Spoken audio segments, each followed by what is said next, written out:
ഭക്തി താ ജഗദംബേ പ്രേമം താ ജഗദംബേ.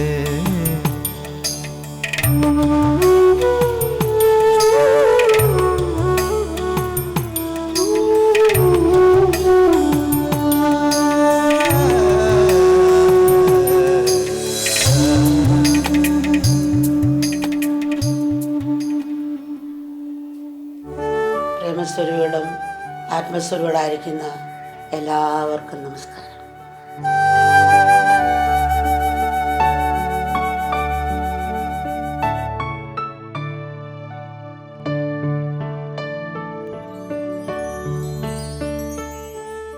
നാം നമ്മോട് തന്നെയും പ്രകൃതിയോടും ഈശ്വരനോടും ഹൃദയം സ്ഥാപിക്കുമ്പോഴാണ് നാം നാമായി മാറുന്നതും ഉത്കൃഷ്ടതയിലേക്ക് ഉയരുന്നത്. സൂര്യോദയത്തിന് തൊട്ട് മുമ്പുള്ള 3 മണിക്കൂറിൻ്റെ സമയം, ഈ അന്ത്യാമത്തിൻ്റെ മധ്യത്തിലുള്ള 48 മിനിറ്റിൻ്റെ സമയത്തിനെയാണ് ബ്രഹ്മമുഹൂർത്തം എന്ന് പറയുന്നത്. അത് ഈ ബ്രഹ്മമുഹൂർത്തം ആകുമ്പം നമ്മൾ ഉറക്കത്തിൽ നിന്ന് ഉണരുകയും അത് ശാന്തമായ മനസ്സായതുകൊണ്ടാണ് വിവേകം ആ പ്രകാശം തന്നിൽ തന്നെ ഉദിച്ച് കാണുന്ന സമയമാണ്. അപ്പം ഈ സമയത്താണ് പണ്ട് പഠിക്കുന്നതും വെളുപ്പിലെഴുന്നേറ്റിട്ടെല്ലാം അമ്മമാർ നാമങ്ങൾ ചെല്ലുന്നു പഠിക്കുന്നതും ഒക്കെ ആ സമയങ്ങളാണ്. ഒന്നുകൂടി ബുദ്ധി തെളിയുമെന്നാണ്, ഓർമ്മശക്തി പഠിക്കുന്ന മനസ്സിൽ പതിയും. ഇപ്പം എന്തായാലും ഇത് പറഞ്ഞു കൊടുത്താൽ ആരും കേൾക്കാൻ പോകുന്നില്ല. ഇതിന് കിടക്കുന്നതിന് 2 മണിയായിരിക്കും. സിനിമ കണ്ട് ഫോൺ നോക്കി കിടക്കുന്ന പോലും അങ്ങനെ ആയിരിക്കും. അപ്പോൾ ഈ രാത്രിയിൽ ഉറങ്ങുമ്പോഴാണ് മസിലിനും നല്ല ശക്തി കിട്ടുന്നത്. പകൽ ഇരട്ടി ഉറങ്ങിയാൽ രാത്രി ഉറങ്ങേണ്ട എഫക്റ്റ് കിട്ടത്തുള്ളൂ എന്ന് പറയാൻ കാരണം അതാണ്. മസിലൊക്കെ ശക്തിപ്പെടുത്തുന്ന രാത്രി ഉറങ്ങുമ്പോഴാണ്. അപ്പോൾ അതിന് സൂക്ഷ്മമായ വളരെ വളരെ തത്വങ്ങളുണ്ട്. മനസ്സിലാക്കി നീങ്ങിയാൽ കുറച്ചെങ്കിലും നല്ലതായിരിക്കും എന്ന് തോന്നുന്നു. ഇന്ന് കുട്ടികൾക്ക് ഫ്രീഡം വേണം. എങ്ങനെയാ ഫ്രീഡം? എനിക്ക് ഫ്രീഡം വേണം പറയും. എന്താ ഫ്രീഡം എന്ന് വെച്ചാൽ ഹൈവേയുടെ നടുക്കൂടെ നടക്കുന്നതാണ് ഇന്നത്തെ ഫ്രീഡം. അത് കുട്ടിക്കും ആക്സിഡൻ്റ് ഉണ്ടാക്കാം, മറ്റുള്ളവർക്കും ആക്സിഡൻ്റ് ഉണ്ടാക്കാം. ഇതാണ് ഇപ്പോഴത്തെ ഫ്രീഡമായിട്ട് കാണിച്ചത്. ഇതല്ല ഫ്രീഡം. ഒരിക്കലും പുറത്തുനിന്ന് 100% സന്തോഷം കിട്ടിയില്ല. ഇപ്പം വെളിയിൽ പൂർണ്ണമായ ഫ്രീഡം അവർക്കുണ്ട്. സാറടിക്കാൻ പാടില്ല, അച്ഛനന്മാരടിക്കാൻ പാടില്ല, വഴക്ക് പറയാൻ പാടില്ല. അച്ഛനന്മാർ പഠിപ്പിക്കുന്നുണ്ട് കുട്ടികളെ. അല്ല, അവർക്ക് ലോൺ കിട്ടും പഠിക്കാൻ. അവർക്ക് ഈ സിറ്റിയിൽ നിന്ന് അടുത്ത സിറ്റിയിൽ പോകാം. ഒരാഴ്ച ഒരു ഗേൾ ഫ്രണ്ടെങ്കിൽ വേറൊരാഴ്ച വേറൊരു ഗേൾ ഫ്രണ്ടാകും. ഒരാഴ്ച ബോയ് ഫ്രണ്ടെങ്കിൽ അടുത്ത ആഴ്ച വേറൊരു ബോയ് ഫ്രണ്ടാകും. ഇഷ്ടമുള്ള ഉപേക്ഷിക്കാം. ഇഷ്ടമുള്ള പെണ്ണെ കെട്ടാം, ആണിനെ കെട്ടാം. എവിടെയും അവർക്ക് ആരും ചോദിക്കേണ്ട ആവശ്യമില്ല.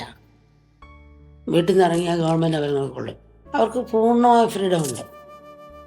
അങ്ങനെ പൂർണ്ണ ഫ്രീഡം കിട്ടിയവർക്ക് പിന്നെ എന്തിനാണ് ഇത്ര ഡോക്ടർമാർ, ഇത്ര ആസ്പത്രികൾ, ഇത്ര ജയിലുകൾ? എത്രയോ ആസ്പത്രികൾ, മെൻ്റൽ ഹോസ്പിറ്റലുണ്ട്. ജയിൽ എത്രയാ? നമ്മുടെ എത്ര ആയിരം ഇരട്ടിയ പണം ജയിലിന് വേണ്ടി അവർ ചിലവാക്കുന്നത്. അപ്പം അതാണ് ഫ്രീഡം കൊടുത്തെങ്ങനെ വരേണ്ട ആവശ്യമില്ല. ആകാശം ചുരുട്ടി കക്ഷത്തി വയ്ക്കാൻ ശ്രമിക്കുന്ന പോലാണ് പുറത്തുനിന്ന് ചാഞ്ഞിടാൻ ശ്രമിക്കും. കാറിക്കൂടെ ബോട്ട് ഓടിക്കാൻ ശ്രമിക്കുന്ന പോലാണ്. ഇന്ന് നമ്മൾ ലോകത്തെ കാണുന്ന ഒരു വ്യവസായ ഉൽപ്പന്നം പോലെയാണ്, ഒരു കുടുംബമായിട്ടല്ല. ആ മനോഭാവത്തോടെ നോക്കുമ്പോൾ ഏത് രംഗത്തും അതിലത്തെ വളർച്ചയാണ് നമ്മൾ പ്രതീക്ഷിക്കുന്നത്. എന്നാൽ ഇത്തരം വളർച്ച എപ്പോഴും പ്രയോജനപ്പെടണമെന്നില്ല. കുടുംബമായിട്ടല്ല, അവിടെയും വ്യവസായമാണ്, മനോഭാവമാണ്. എന്ത് കിട്ടും, എത്രമാത്രം അച്ഛനടുത്ത് പിടിച്ചെടുക്കാൻ പറ്റും, എത്രമാത്രം സഹോദരനടുത്ത് പിടിച്ചെടുക്കാൻ പറ്റും. അങ്ങനെ ആ ഒരു കാഴ്ചപ്പാട് വരാനുണ്ട്. പാവപ്പെട്ടവനെ സ്നേഹിക്കത്തുമില്ല, സഹോദരങ്ങളെന്ന് പറയാൻ ഇഷ്ടപ്പെടുന്നില്ല. അങ്ങനെയാണ് പാവപ്പെട്ട പറയാൻ ഇഷ്ടപ്പെടുന്നില്ല. അങ്ങനെയാണ് നമ്മൾ. എന്ത് ചെയ്താൽ ലാഭം ഉണ്ടാക്കാം. എപ്പോഴും ചർച്ച ചെയ്ത് ഇത് വേണ്ടെന്നല്ല, ലാഭം ഉണ്ടാക്കിക്കോ. എന്നാൽ ഇത്തരം വളർച്ച എപ്പോഴും പ്രയോജനപ്പെടണമെന്നില്ല. ക്യാൻസർ സെല്ലുകൾ പരിധിയില്ലാതാണ് വളരുന്നത്. ഈ ചെതിൽ പോലെ ചെതിൽപ്പുറ്റ് പെട്ടെന്നാണില്ല, ഒരു ആഴ്ച കൊണ്ട് ഒരു ദിവസം കൊണ്ട് നോക്കുമ്പോൾ ഒരു പന പോലെ കയറി വരും. ഇതുപോലെ ആ ക്യാൻസർ സെല്ലുകൾ വളരുന്നു. അതുകൊണ്ട് തന്നെ ആ സെല്ലുകൾ വ്യക്തിയുടെ മരണത്തിന് കാരണമാകുന്നു. ഇതുപോലെ മൊത്തത്തിൽ സമൂഹ നന്മയ്ക്ക് ഉതകാത്ത വളർച്ച ഒരിക്കലും ശരിയായ വളർച്ചയല്ല. ഒടുവിൽ അത് സമൂഹത്തിൻ്റെയും നമ്മുടെ തന്നെയും നാശത്തിന് കാരണമാണ്. അതല്ലേ ഇപ്പം കാണുന്നത്. പഴയ കാലത്തൊരു കുടുംബത്തിൽ മൂത്ത സഹോദരനുണ്ടെങ്കിൽ സ്വന്തം മക്കളെക്കാളും സ്നേഹം സഹോദരങ്ങളോടാണ്. ആ ഒരു ഭാവമാണ്. പല കൂട്ടുകുടുംബം അമ്മയടുത്ത് വരാറുണ്ട് പണ്ട്. അയ്യോ എനിക്കില്ലേലും ആ സഹോദരന് അവന് കൊടുക്കണം, അവൻ്റെ കാര്യം കഷ്ടമാണ് എന്ന് പറയാറുണ്ട്. പക്ഷെ അവരുടെ മക്കൾ അത് വരുന്നില്ല. രാമൻ കാട്ടിപ്പോണ്ടായിരുന്നു, സ്ഥലം ചോദിച്ചാൽ മതി. ഇപ്പോഴത്തെ മാനേജ്മെൻറ്റ് അങ്ങനെ ആയിരിക്കും. കാരണം നീയാണ് മൊത്തം, നിനക്കാണ് അധികാരം എന്ന് ചോദിക്കാം. അപ്പോൾ ധർമ്മത്തിനാണ് രാമൻ സ്ഥാനം കൊടുത്തത്, അധികാരത്തിനല്ല എന്നുള്ള തത്വമാണ് നമുക്ക് കാണിച്ചു തന്നത്. അപ്പം അന്ന് ധർമ്മമാണ്. അപ്പം അച്ഛൻ്റെ മക്കളിനെ ഞാൻ അവർക്ക് കൊടുക്കുന്നതിനാ, അച്ഛന് കഷ്ടപ്പെട്ട് അധ്വാനിക്കുന്നത് അനിയന്മാർക്ക് കൊടുക്കുന്നതിനാ എന്ന് അന്നത്തെ മക്കളും ചോദിച്ചില്ല. ഇപ്പം തിരിഞ്ഞു വരികയാണ്. പക്ഷെ അങ്ങനെ നിങ്ങൾ ചെയ്യണം നമ്മൾ പറയല്ല, നമുക്ക് കൊടുക്കണം. നമ്മളിങ്ങനെ ക്ഷയിച്ച് പോയിക്കൊണ്ടിരിക്കുകയാണ്. വിഷു എപ്പോഴും ഇങ്ങനെയുള്ള മുതിർന്നവരോടുള്ള ആദരവും അറിവ് സമ്പാദിക്കുക, അറിവുകൊണ്ട് സമൂഹത്തിൽ നല്ല കാര്യങ്ങൾ ചെയ്യുക, സ്നേഹിക്കുക, സേവിക്കുക എന്നൊക്കെയാണ് ഉള്ള സന്ദേശമാണ് തരുന്നത്.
കര കാണാത്തൊരു കരുണ അലയിളകും നൻപിൻ പെരുമ നിലയറിയാത്ത നേതാന്ത നിയോഗം നിലയറിയാത്ത നേതാന്ത നിയോഗം അറിയുകയൻ ഗുരുവേ.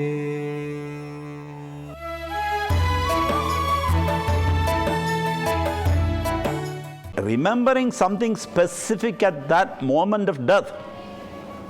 I mean, one point of remembrance of something is most difficult thing in the world. It is a choiceless moment. You have no choice. You can have a choice, but you have to practice it. You have to learn that technique to choose and to remain fixed on that choice. And this practice to choose is something that should go hand in hand while we are alive, while we discharge our responsibilities in this world. When Amma's father demanded, I want my daughter back. I want Krishna and Devi to leave right now. I want to give her in marriage. So give my daughter back. Then what did Amma say? Amma said, okay, fine, but you will only get that body. You won't get your daughter. You will get a corpse instead. But he was adamant. But what did Amma do? She just left. She just left the body. That she has a choice. So they are the only ones who have a choice. But then 8 hours, the doctor certified that she is dead. There was a hue and cry. And then 8 hours later, Amma came back. I mean, I'm not saying that we should go to that level. It's the highest point. We cannot do that. But whatever little, that's why this sloka from the Bhagavad Gita is so important. Swalpam apyasya dharmasya. Little bit. God is not expecting too much from you, 100%. You don't have to be 100%. Can you be 2%, 5%? As I said yesterday, even our little bit is like a mountain for God. Because God knows we are so limited, so we have all sorts of weaknesses. Name it and you have it. All negativities. So, God, the universe, the infinity, from the point of infinity, what we consider little is huge. And that's exactly what Amma means when she says, you take one step towards God and God will take 1,000 steps towards you. Because your one step is equal to 1,000 steps for God. The yoga philosophy in some place mentions that this is about a person who has reached a certain level of awareness through spiritual practices. I mean, before a person dies, almost 9 months before. 9 months means the period you are in your mother's womb, spent in your mother's womb is 9 months, right? But there are premature babies also. Some stay there only 7 months or 8 months, then they come out. They are, a little in a hurry to come out. So if you are born after 9 months in the womb, then 9 months. If you are born after being 10 months in the womb, then 10 months. If you are born at 7 months, then it is 7 months. So it depends on the amount of time between the time of conception and birth. Exactly the same time before death,